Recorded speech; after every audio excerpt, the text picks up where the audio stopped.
کچھ خوبیاں اختیاری نہیں ہوتی، غیر اختیاری ہوتی۔ اگر کسی کا رنگ سفید ہے، نقوش تیکھے ہیں اور اس کی آنکھیں نرگسی ہیں، اس کے دیگر اعضاء کا توازن بڑا اچھا ہے، تو یہ اس کا اپنا کمال نہیں ہے۔ ایک شخص عالم ہے، اس نے پڑھا، محنت کی، آگے بڑھا، تو یہ اس نے محنت کر کے ایک چیز حاصل کی، تو اس کا وصف بیان کرنا اور اس پر ثنا کرنا یہ غیر اختیاری حسن نہیں ہے بلکہ اختیاری ہے۔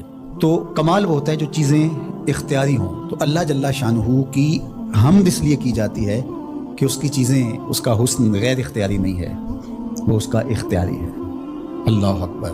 تو کسی کے اختیاری حسن پر تعریف حمد کہلاتی ہے، اور اگر وہ نعمت کے مقابلے میں ہو تو وہ حمد شکر کہلاتی ہے، اور اگر نعمت کے مقابلے میں نہ ہو تو اس کو حمد کہا جاتا ہے۔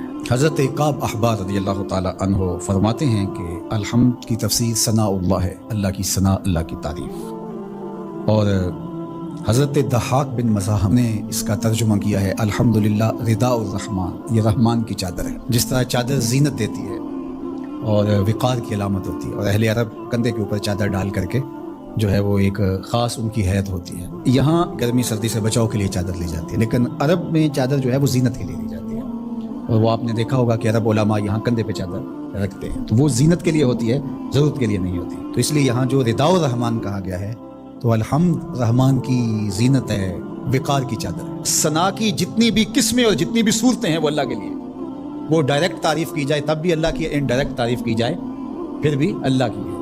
یعنی پھول کو کہا جائے کیا خوب پھول ہے تو پھر بھی اللہ کی تعریف، اور کہا جائے سبحان اللہ پھول کو دیکھ کر، پھر بھی اللہ کی تعریف، پاکیزگی اللہ کی بولی جا رہی ہے۔